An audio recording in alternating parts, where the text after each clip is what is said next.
The couple of conditions imposed on n.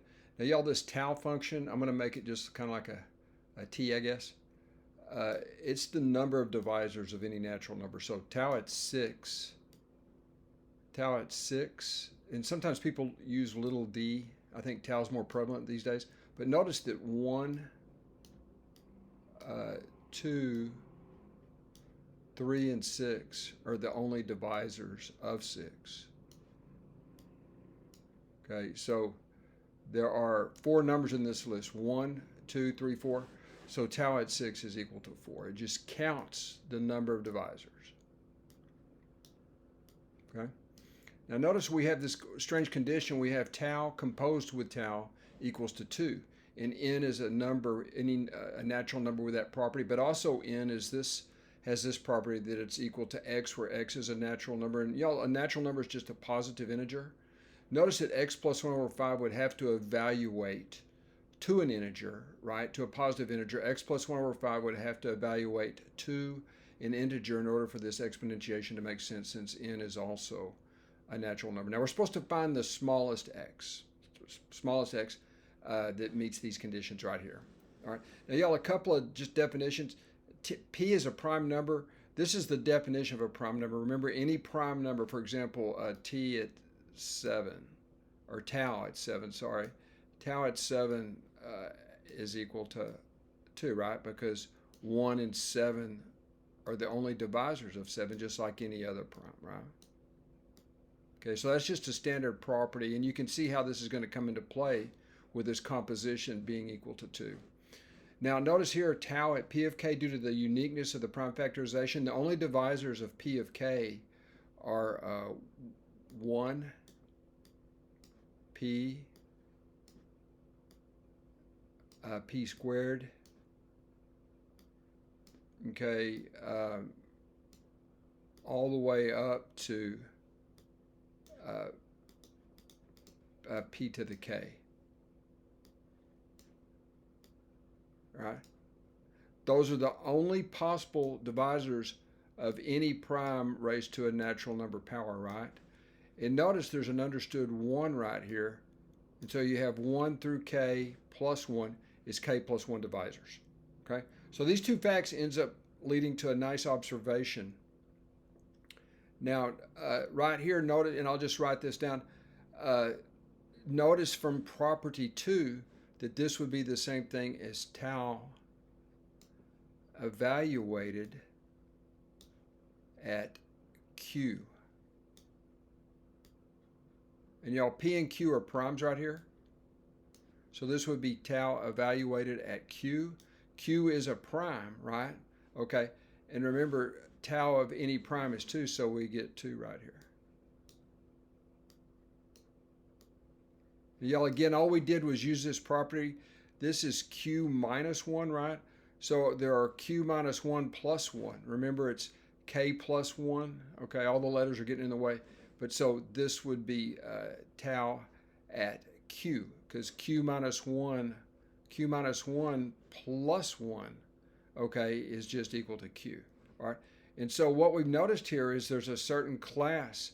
If you have a prime number raised to a prime number decremented, and you compose it with a tau function twice, you always get 2.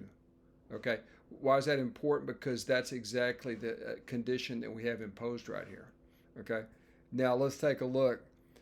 We know that x plus 1 over 5 has to work out to a natural number, right? And so just for example, what if we tried, and also we know that x has to be a prime number. In other words, based on this result right here, x has to be equal to some prime, right? Okay. Now just for example, what if we chose x equals 7, right? If we chose x equals 7, then we would have 7 raised to the 7 plus 1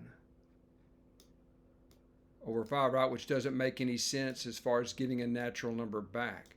This is a rational exponent and makes sense, but it doesn't make sense in our connection here. We need for this fraction to actually evaluate to a natural number, right? Because this is 7 to the 8/5, right? But it's not going to evaluate to a natural number, okay? So what do we do? We just got to go to the first prime where this actually evaluates to a natural number. That is, we have to go to a prime number such that when you divide it by 5, you get a natural number. And it turns out, folks, the very first natural number with that property is x. The very first prime natural number with that property is 19.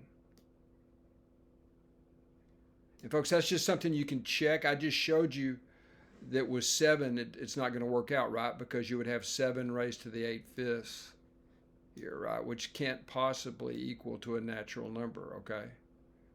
Let me just be a little more clear about that. 7 to the 8/5 is not a member of the natural numbers, right? We put a slash through that, folks. Not a member of the natural numbers. But if you work with 19 here, if you work with 19, you will get 19 raised to the 19 plus 1 over 5, and that's 4. Folks, again, let me, if you just substitute right here, well, I'll write it out for you. 19 plus 1 over 5.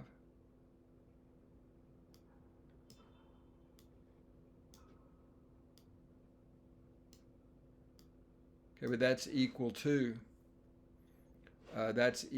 19 to the 4th power.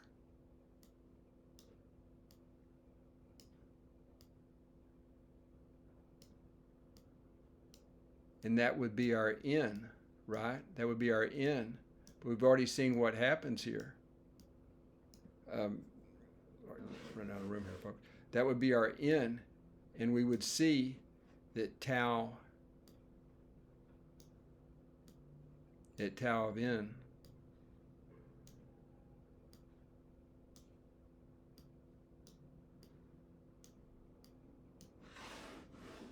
tau of n, okay, is equal to 2, right?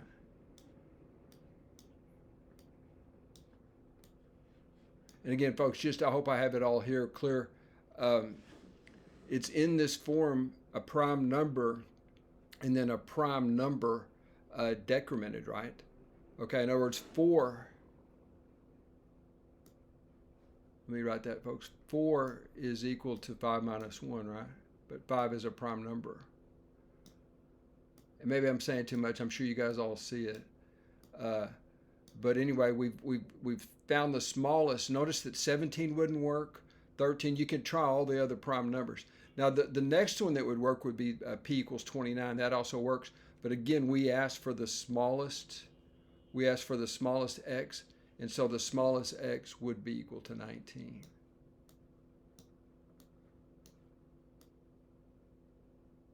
You know, I'm not keeping this all on the same screen for you. But the smallest x would be 19. And again, you could verify that 29 works, but it's greater than, it's not the smallest such number. So, I'll just write it down here again just for the sake of completeness, and I hope I didn't say too much or clutter it up too much. So x equals 19, the answer. And that's all, folks. I hope you enjoyed.